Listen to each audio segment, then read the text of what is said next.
Hello, everyone, and welcome to this evening's Financial Planning Masterclass. The second session on good financial practices brought to you by the alumni team at the University of Bradford in association with the Bradford London Alumni Group. I hope you're all keeping well.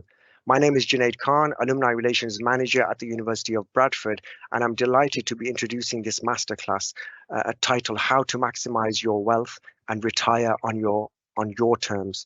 The masterclass will last for about an hour and will be split into two parts. The first 30 or 40 minutes will feature a presentation by our speaker, Jelena. And during the second part, we will open up the discussion and invite questions from you. And you can submit your questions using the Q&A function visible at the top of your screen.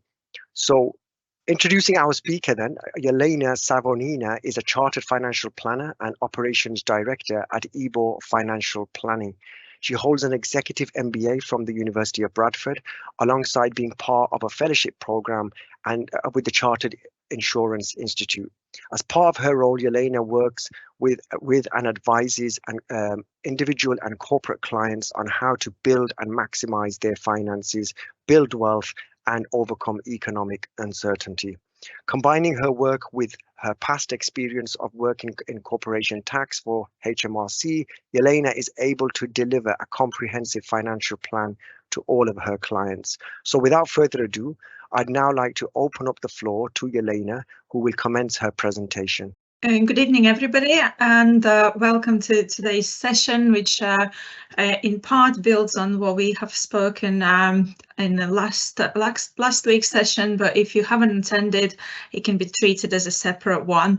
So my plan for this evening is to try and give you as much as sort of information and food for thought more than anything else, so that you can start sort of applying these financial concepts to your own circumstances, which is the most important and sort of the practical aspect rather than just the knowledge.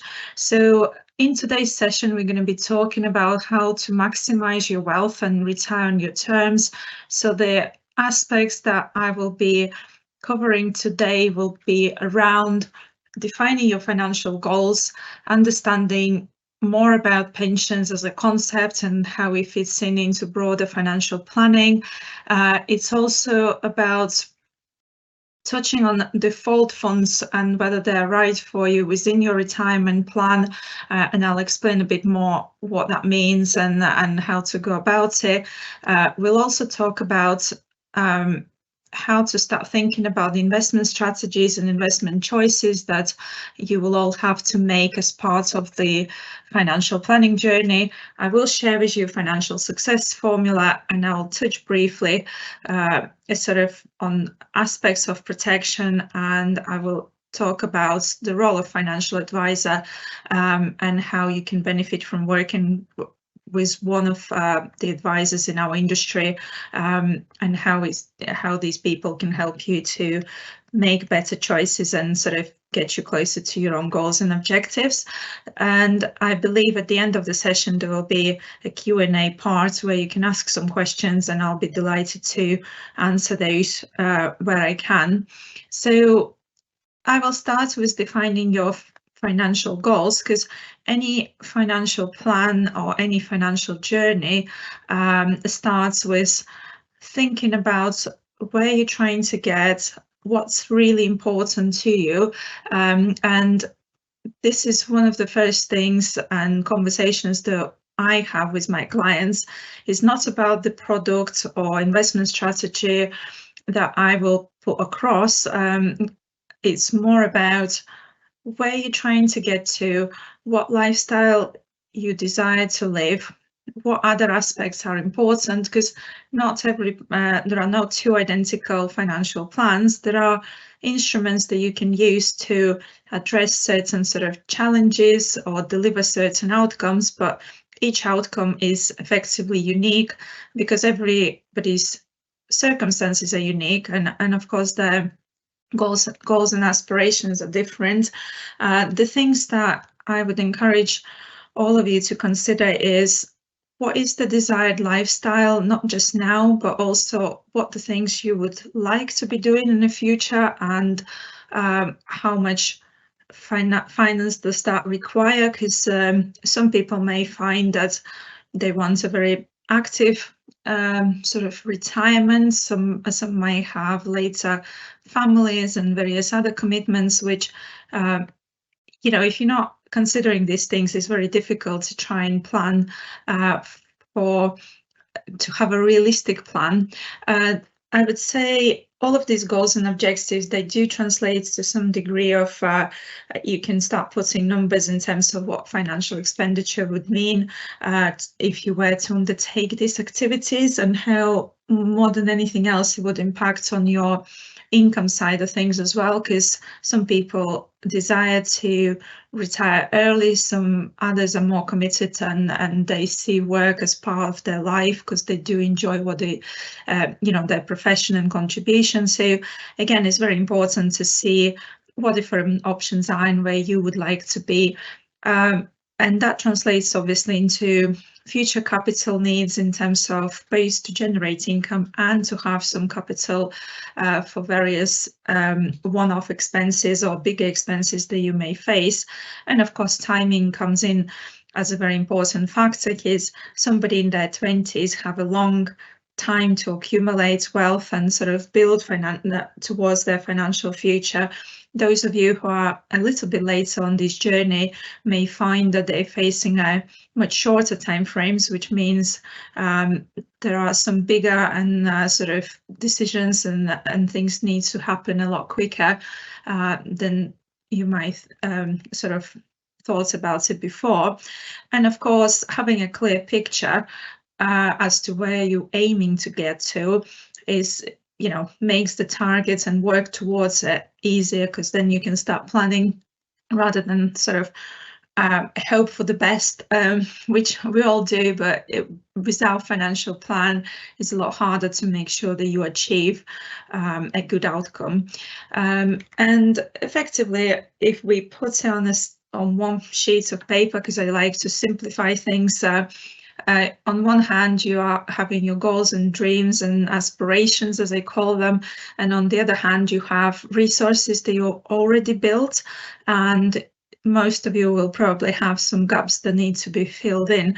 And the object of the exercise is, of course, to try and bring these two elements as closely together as possible, which means that you can use the resources that are available and you build over the lifetime to achieve and give you the quality of life and satisfaction of having your goals and dreams fulfilled. And the role of financial planner often is to chart a sort of a plan as to how any gaps can be addressed, how and how you can move closer towards your goals and dreams in a sort of informed way, because most people these days, well, they don't necessarily think about it in the same format, and often a financial advisor does prompt you to actually dig deeper and find out what's really important to you, because it's not just about finance, it's more about where you're trying to get to and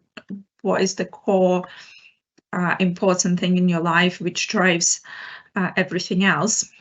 So today's session is more focused about sort of planning towards retirement, even though I don't necessarily like as a concept, because retirement for many people means stop working and stop being active in various aspects. And I think our work and careers are more sort of, and families, it's a lot more blended approach, and for many it's not a clear cut where people stop do any sort of work, as still they want to be very much active part of the society and contribute in different ways. So let's start thinking about different aspects of pensions, and I'll try to simplify things and make you aware of the couple of areas that I think is very important that every individual who's working in UK must consider.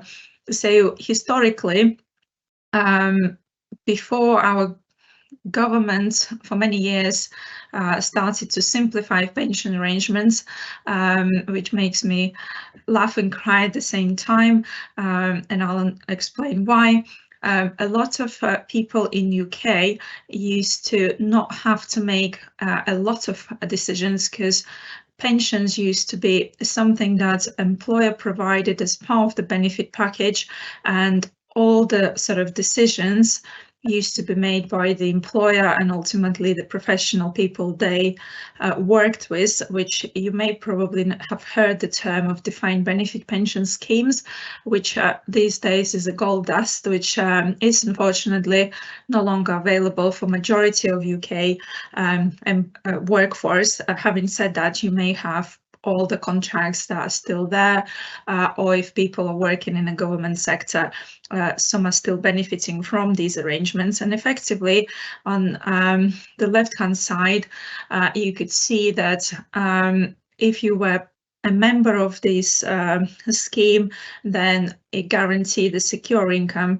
for your lifetime at the point of retirement, which often been linked back to your salary, and it was also adjusted sort of to provide for inflationary increases. So effectively, it was a very secure pension with no decisions that had to be made by the employee. All you needed to do is continue working to build up your pension, which meant that you had a lot of security, when together with the state pension that often provided people a very comfortable lifestyle. After the changes took place, and it's been quite some time ago when this has happened in UK, effectively the responsibility has shifted from the employer into the employee, which means yourselves who are active participants in what most people, there's a term of workplace pension, and they also call defined contribution pension schemes, where each one of you, as part of the working for most companies, if you're not in defined benefit pension scheme, you are making contributions, and your employer contributions are invested into various funds and assets, which then are exposed, of course, to investment risk.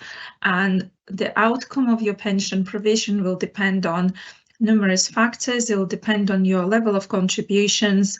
It will depend on the market performance, your investment choice, and of course there is a lot of risk involved, because as you've seen, events such as pandemic has created a lot of uncertainty in the markets, and there are other external factors that we cannot control, such as situation in Ukraine, and I'm sure this is not the last disruption that we're going to face, and we'll have to navigate one way or the other.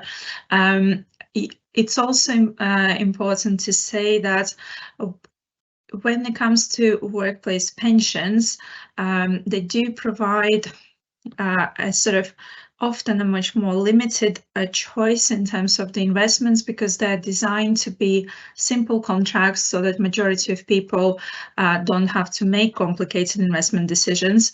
Having said that, the responsibility still sits with yourselves to make active choices. If you do not make an active choice, you often end up in one of the default strategies, which may or may not be suitable for yourself in terms of how it's aligned with your goals and objectives that we touched in earlier. The default option's been designed to cater for the needs of the people who perhaps don't want or don't know how to make the investment decisions. So it's all good intentions, but it doesn't always lead to the best possible outcome. And as I said, there are a lot of risks involved in that, and something that each one of us is responsible for managing and making decisions. So under defined contribution pension arrangements is most workplace pensions, and of course there are private pensions that you can build and have outside workplace if you wish to make additional provisions. So it was interesting, as I was preparing for this presentation, I did a bit of research, and as of February 2020, the pension regulator did an interesting report to basically say that 95% of people who participate in workplace pensions, they're invested in default fund. And to me, it's a bit of a paradox of choice. Many of you are not making active choices, but this is still a choice that you make by not participating and actively looking and making decisions, which is a little bit, well, it's very alarming considering how important pension provisions are in the overall planning. So just as an example, I have plotted on this graph here 4 different pensions that are quite common, and some of you may recognize because you may be in one of these arrangements. So they're not specifically chosen. It's just as a financial planner, I come across these quite on a regular basis, and I just wanted to give you an example what does default fund means, and you can sort of draw some conclusions from it. So any information provided here, I'm not promoting any of these products. It's just for illustration purposes only, and obviously past performance may not repeat itself in the future. So here you can see that if you made no choice and you were in one of these arrangements, you could see quite a big difference over 10-year period where some of the funds have performed a lot worse than others, and this is just a comparison between the default funds in workplace pensions. So we haven't looked outside the choice that is a default option. So I think if I was in a option D, I would feel quite disappointed by not making an active choice and sort of trying to see what other options are available. So it's more what I wanted to achieve by showing you this information is a little bit of a wake-up call. And the first thing I would like to encourage you to do after today's session is just to have a look what you have and is it working for you. And if it's not, then you can sort of seek further advice or make an active choice that probably would deliver you a better outcome. There are 2 types of default funds and strategies that most workplace pensions provide. One is a target retirement fund. Effectively, it is linked to your age at the point of joining, and the pension provider effectively assumes that at some point in the future, you select the target retirement age, and the pension fund makes certain adjustments to the investment strategy to de-risk as you get closer to this date, which means that the content of your investments moves from sort of equities more into bonds and cash, with the premise that historically people used to buy what's so-called annuity, which is an insurance product which provides you a guaranteed income in retirement.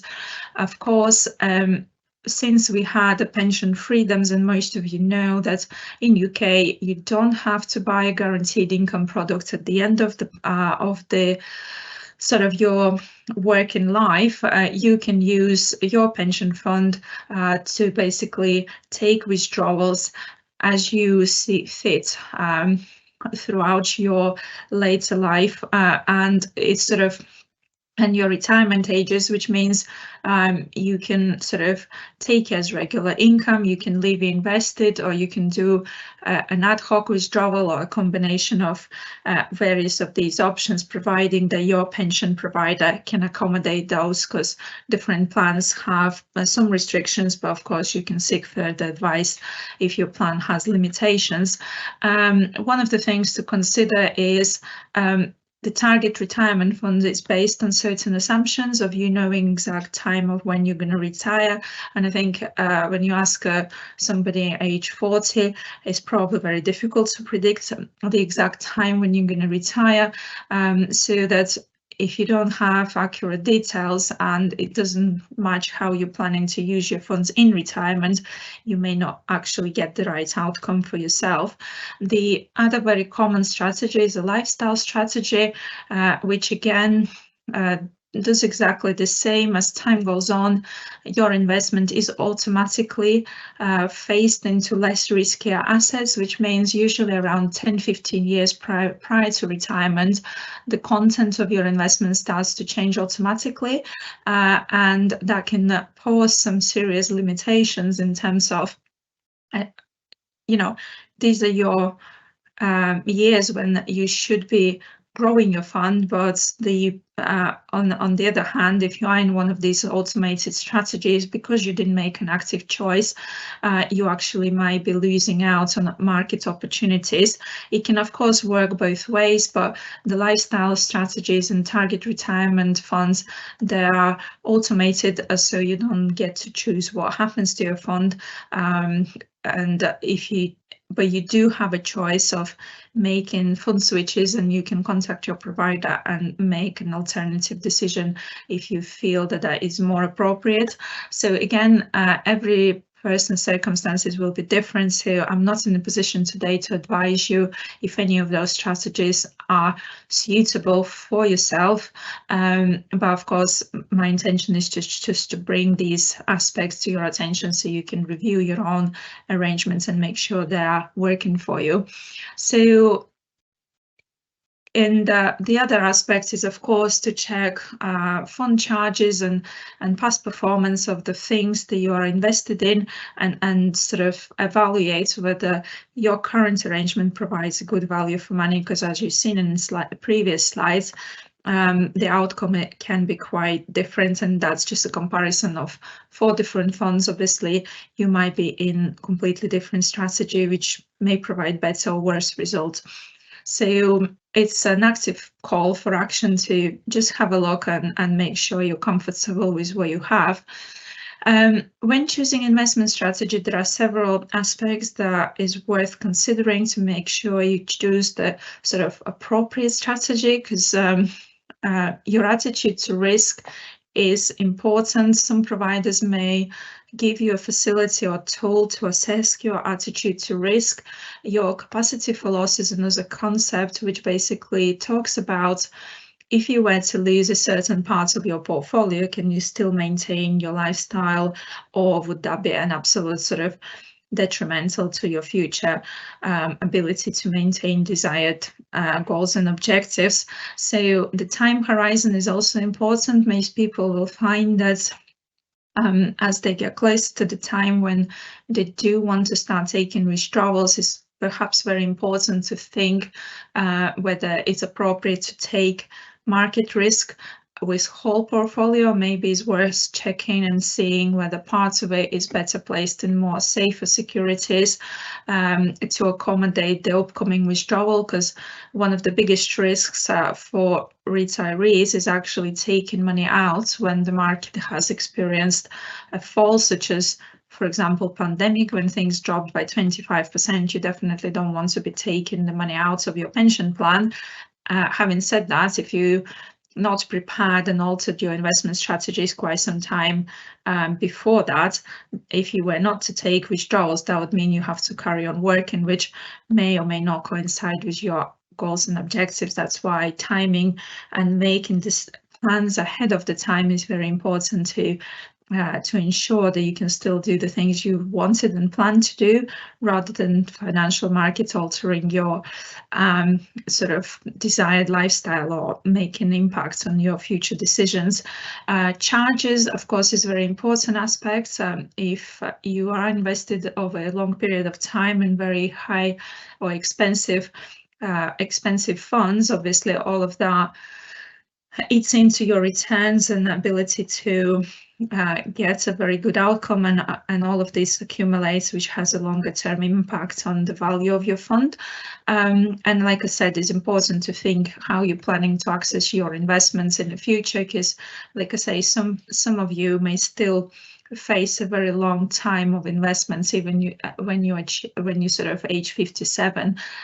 There's a good chance that you may live to age 100, which obviously leaves you with a long term when your funds needs to continue to support and provide you income, potentially capital.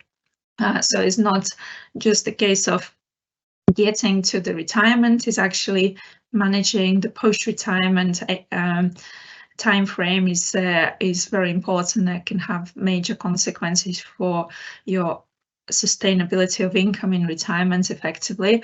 One of the ways that you can sort of base your retirement provision is to consider a salary sacrifice arrangement, and this can effectively, it's facility which a lot of employers can accommodate, and you can sacrifice parts of your sort of earnings. Some allow bonus sacrifice, which employer then pays directly into your pension plan. This could be a very good strategy, particularly if you have regular sort of increases in your earnings, and it's sort of if it hasn't been paid into your bank account, there's less temptation to spend it, and you can sort of put some of that towards your retirement provisions.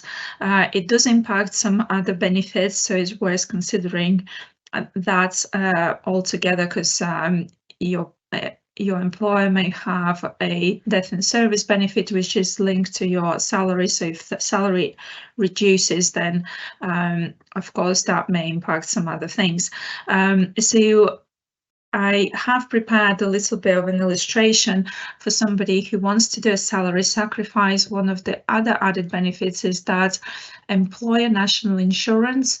Some of the employers, they will want to share their saving of their side of national insurance with the employee, and hence you can see in the right-hand side corner, for somebody who did a salary sacrifice, the home take, the pay that you receive on hand stays the same. However, you can end up with quite significant sort of increased amount paid into your pension, because the employer can effectively pass on their saving in terms of national insurance. It's worth discussing this with your employer, see if the facility is available and if they can provide you a projection before you make a decision. So another important aspect, of course, when it comes to pensions is the tax relief that you receive, which is a government sort of incentive to help people or encourage people to save for the longer term. And here you can see how much tax relief you receive if you are a basic rate taxpayer, and of course if you are a higher rate taxpayer. And for those who facing sort of 100,000 threshold, it could be even bigger saving, because at that point you start to lose your personal allowance, and the pension contribution can be even more tax efficient. So the extra tax relief, if you are a higher rate taxpayer, you would reclaim through a self-assessment, and the light blue amounts would be added automatically to your pension pot, which effectively means the larger sum of money gets invested upfront, which provides greater sort of potential for future returns. So it's definitely worth considering whether it's appropriate. One of the, I wouldn't say it's a downside, but something you need to be mindful that pension savings cannot be accessed at any time. You have to reach a specific pension age, and in the future will be linked 10 years prior to the state pension. Of course, that is due to experience some changes. Majority of people would probably look at age 57, where they can sort of start withdrawing retirement funds from their pensions. At the moment is age 55, but that is gradually being phased out to age 57, could possibly increase to more than that. So taxation of pension benefits when it comes to taking money out of your pension pot. So there are various options that are available to you when you do get to your retirement and you want to take income or capital from your pension pot. So, like I said, the first option talks about leaving it untouched. So obviously the money can stay in the pension pot and continue to be invested. One thing to mention is that whilst money is invested within the pension, any gains or returns you make, they are accumulating tax-free, which is not the same if you were to save, let's say, in a general account or hold things outside the most common wrapper, which is an ISA. So, and there are changes in dividend taxation, which made a lot of investments less attractive if they're not sheltered from the tax impact. So if you would like to take, as I mentioned, an annuity contract, which is an insurance contract, which provides you guaranteed income, there is a facility of 25% of the pension fund to be taken tax-free, and the rest of it, if it's taken as an annuity, it will be subject to income tax when it's paid, depending on whether you're basic or high rate taxpayer or additional rate taxpayer. There is an option of flexible retirement income, which is also called the pension drawdown. This option provides you with opportunity to take up to 25% of your pot tax-free, and income from the pension pot would be still subject to income tax, but you have more control as to when and how much of income you want to take in each particular year. Annuity is a contract which pays you a specific amount, and you cannot change in the future. It's a commitment for life, effectively. And also, if you have little pots accumulated in different pension plans, there is obviously a facility to take as a small pension pot, or you can withdraw things in one go, but obviously things will be taxed more severely. I think I will move on because I appreciate that this might be the decisions you will face later on, and it's always worth sort of having a discussion with financial advisor if you're not very familiar with these options, to make sure that you have you've chosen the best option possible. I wanted to mention this because pensions really provide you with great flexibility to in retirement, because there are numerous ways, and hopefully one of them will fit in with your goals and objectives. So there's lots of decisions, lots of information to take on, but there is a lot of help and support available, so you can make an informed decision. Flexi Access Drawdown effectively allows you to, like I say, withdraw your tax-free cash. Again, you don't have to take in one go. You can do a little bit at the time, and the rest of the pension fund remains invested. And the main risk, which with the new pension arrangements where you make an investment decision, is the risk continues to take place even when you are in retirement if you choose to leave invested.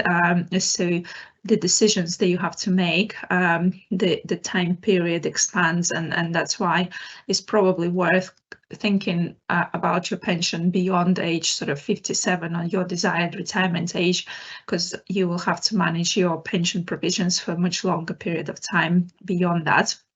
So annuities, like I said, it's a form of guaranteed income, and depending on the time you retire, the rates will differ, and there are different market conditions. Sometimes annuities provide very attractive rates. Up to recently, they didn't provide very good options because it's all linked to interest rates and various other factors. At the moment, annuities do provide a better outcome, and many people are looking at sort of starting to blend these options together, and many insurance providers and the sort of pension providers are now offering a broader range of options, which again, at some point, you'll have to make a decision how you want to sort of chop and slice your pension to make sure it sort of links back to your goals and objectives. And I keep coming back to it because it's such a very important aspect of the planning itself, because all of these things that we're talking now are more the instruments how to deliver the outcome that you desire in the first place. So when it comes to financial planning, I would say there are different elements which are important. First of all, it's good to have a strategy.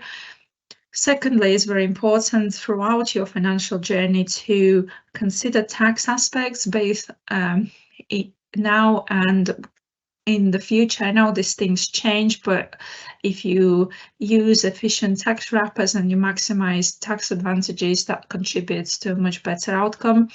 Investment returns are important throughout because, like I mentioned at the start, you all know the majority of you will make investment decisions, and your future will depend on, to some degree, on the investment returns that your pensions and other savings and investments will generate. Having regular reviews is also very important because there is no not such a year, not such a government budget when things don't change. And if you're not informed, the things and the advice which you might have received a couple of years ago would have changed. And of course, your personal circumstances change all the time. Therefore, in my world, financial planning is a living document which gets altered and amended on a regular basis to reflect the current situation, both the client, the personal circumstances, as well as markets and different legislation that is taking place. And as you can see, if any of the factors are zero, i.e. you haven't taken that into consideration, the outcome can be compromised as a result of that. So the last thing, but not the least important, would be touching lightly on the aspects of protection, because a lot of things that as part of financial planning you do is reliant on you having income in the first place to make sure to allow you to make provisions, not just to pay for current lifestyle, but also to generate wealth for the future. And one of the things that I see a lot is that people underestimate the risks that could affect their ability to earn income basically until retirement, because if that source is dried out, all of the other aspects of the plan will fall apart, because ultimately, if you can't have, if you can't make your pension contributions, you can't build a pension plan and pension pots and various other aspects. And just wanted to leave you with an example. Here we have Ben and Judy, and we have, I do apologize, Judy is not 68, and just sort of haven't adjusted that, but 45, and I was doing the presentation with Judy's, I think 42 years old. They both want to sort of retire at 68, and it was illustrating here the chances of at least one of them not being able to work,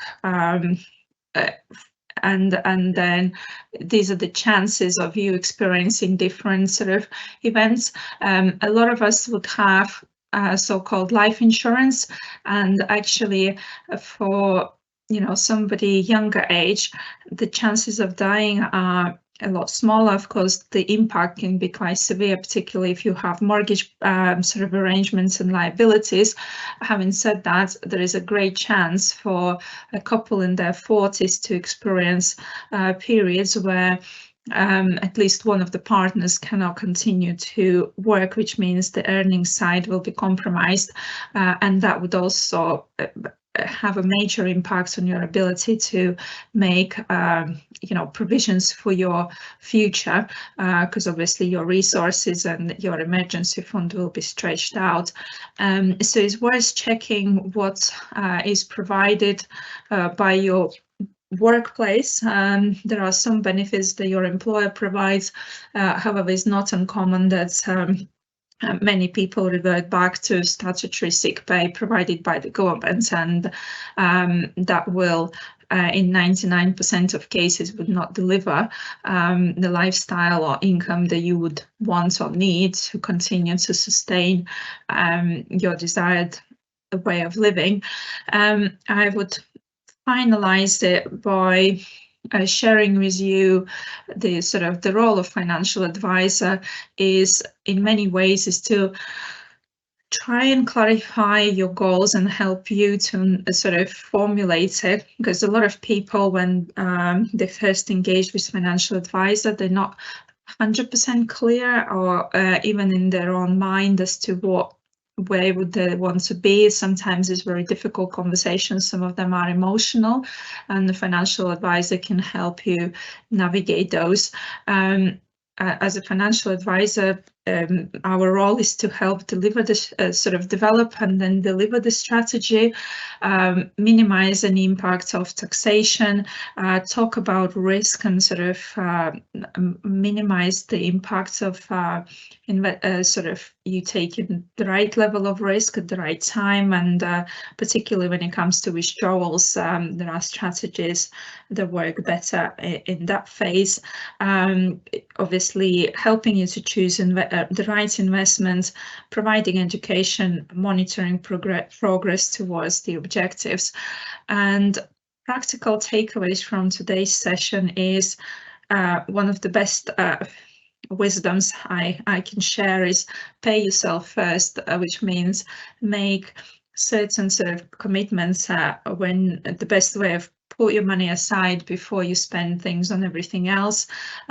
Work out, that means you have to have a budget and a plan, and that leads to the best results, and making sure you stay disciplined. Review your existing plans. That's always a good starting point. Take advantage of pension tax relief.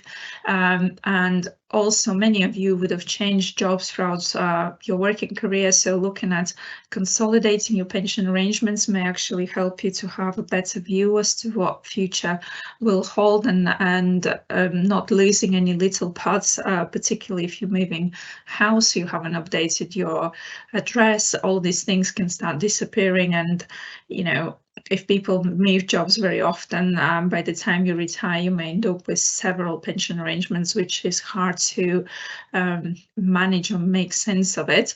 I would say review your protection need and address any gaps. I can't stress enough how important that is. And regularly review your financial position and future goals, because of course those may change, and your financial plan should change together with that. And if you're struggling to do any of the above on your own, which I wouldn't be surprised, then seek financial advice and work with a financial advisor to create and review your personal plan, which can bring peace of mind, clarity, direction of travel, lots of benefits, but you do need to choose wisely as to who you worked with, because different financial planners provide different services. So a couple of free resources that are available. Money Helper is the government website, has loads of information about pensions, answers a lot of questions. Retirement and living standards. This is something I shared in my first presentation, provides an estimate as to how much you need to live in retirement. Might be worth looking into and considering and comparing different averages for UK. And I want to finish off with the just disclaimer that none of the information provided in this presentation constitutes any personalized advice. You do need to discuss your individual circumstances with authorized financial advisor. So this is just for information only to give you a starting point. And finally, my contact details, and if you would like to book your free drop-in clinic and discuss some of your individual queries, I would be more than happy to have a conversation. And our discovery meetings are free. And obviously, if I can add value, I'll explain to you how we work and how you can benefit. I'm now opening the floor for any questions that you may have. So that's the end of my session. Thank you, Jelena. Thank you so much for that really useful, informative masterclass on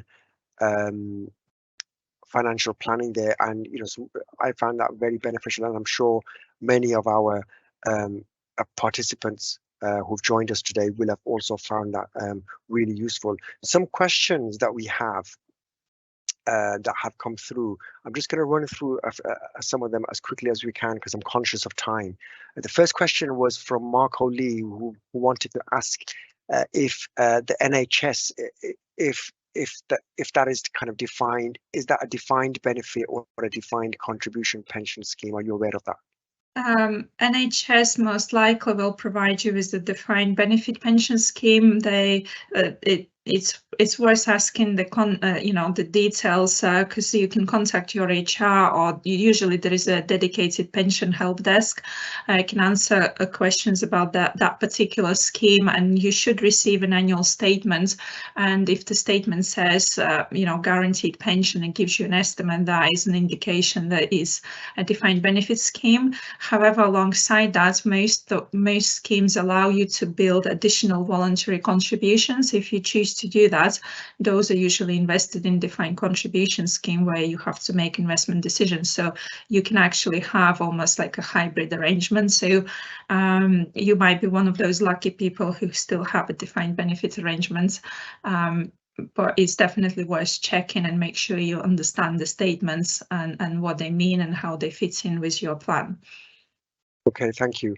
A question here from John Fragcos, and I think this might have been answered during your masterclass, but does financial planning for retirement have a forward-looking perspective or a residual value one? In terms of when you're working with a financial advisor, or financial advisor would provide you a holistic plan, so it wouldn't be necessarily sort of just looking at one specific aspect unless you specifically want advice in that area. So financial plan would help you to build retirement provision and then guide you on how to best take the benefits out of the pension, because there are the same principles apply, the investment strategies, the tax, there's all sorts of things to manage. Most people find it beneficial working with financial advisor in those areas. You don't have to have one. You can make those decisions on your own. Okay, and then we have a question from Michael who asks, if you have several pension pots, for example, kind of varying from 100k up to 450k, and they total to a value of 1 million, can you take all of the 250k, like if you have a pot of 250k, which is 25% of the total pot, can you take that as a tax-free kind of withdrawal?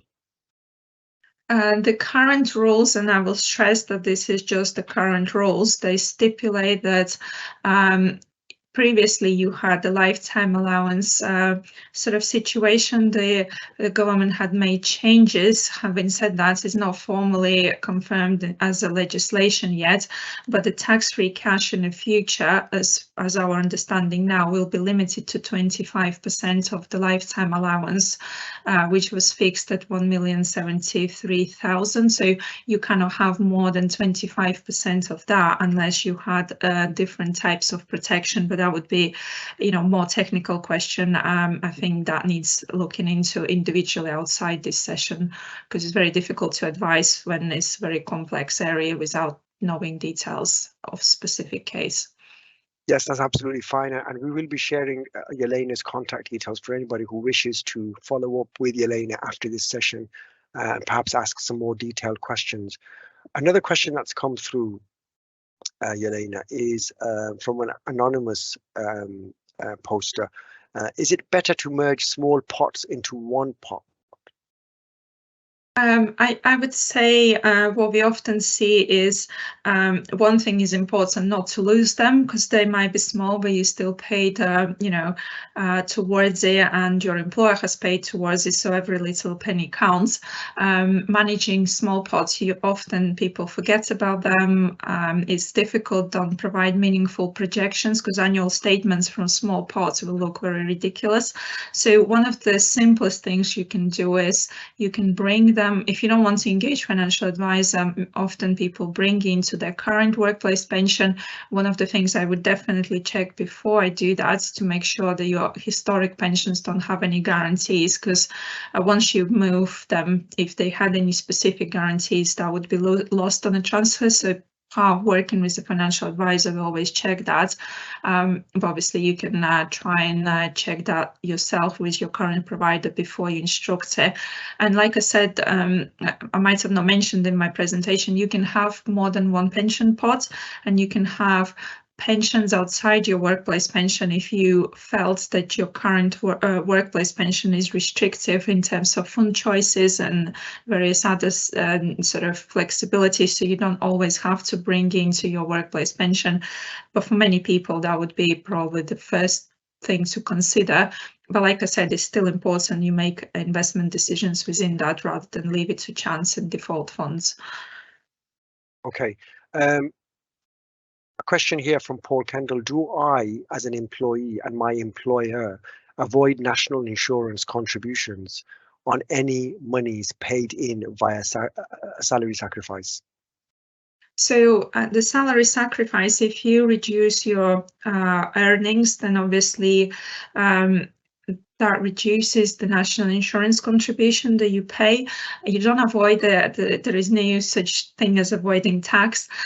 Is a planning strategies that the government allows, and effectively the employer national insurance is also paid on your sort of salary. So if that is reduced, that's where in my presentation I mentioned that your employer will make a national insurance saving, which some employers choose to share it with you, which boosts your sort of pension provisions, but they don't have to do so. Before you make a commitment, you need to speak to your employer, and most of them will provide you with a projection to say if you want to sacrifice X% of your salary, ask them to give you a projection so you can make an informed decision to see how would you be better off. There is also different calculators you can use online, so most of them available for free, to discuss your sort of read about it more before you make a decision, because it's irreversible. You cannot go to your employer every year and say, now I want to change it back. So it's a commitment you make for long term. So you do consider various consequences before you make it as a solid decision. Okay. Thank you for that, Jelena. There's a question here from somebody who's asking, here at the university, for instance, we don't have a fund choice. It's either the USS scheme, which is regarded as quite poor, or the currently good local government scheme. What advice can you give us about additional voluntary contributions in this case?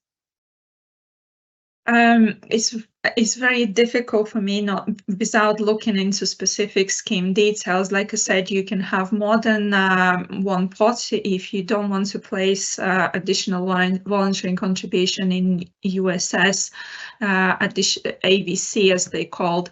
You can set up a personal plan and pay into that, which means you have a wider investment choice, but I do appreciate majority of people will find it very difficult, to navigate a wide expanse. So I think there is more than 6,000 fund choices in UK if you really wanted to sort of complicate things. So it might be worth considering speaking to a financial advisor and tailoring it to your individual needs. And that would be probably my advice. Yeah. Thanks again. It's a question here. A last couple of questions now we have. A question here from a non-UK resident. Thank you for the informative masterclass. My question is related to an overseas resident. Can foreigners still benefit from pension funds and participate in the funds, by any means? I mean, I did specify that this presentation was specifically for UK residents, because it's difficult to advise on international situation. I think the first question is to ask your employer, because I don't know how long you will be in UK and whether the plan is to become a resident. So unfortunately, I can't provide specific guidance in that area because this is outside my remit. Okay, thank you. And then finally, a question from Chris Vaughan. What is the difference between a financial planner and a financial advisor?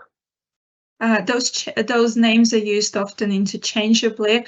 If you do choose to work with a financial advisor or financial planner, it's worth asking what type of services they provide, because some advisors are restricted, so they will only recommend the investments often that they have in-house strategies and products, so their choice will be limited, so they'll operate within a specific sort of, this is my area and this is what I recommend.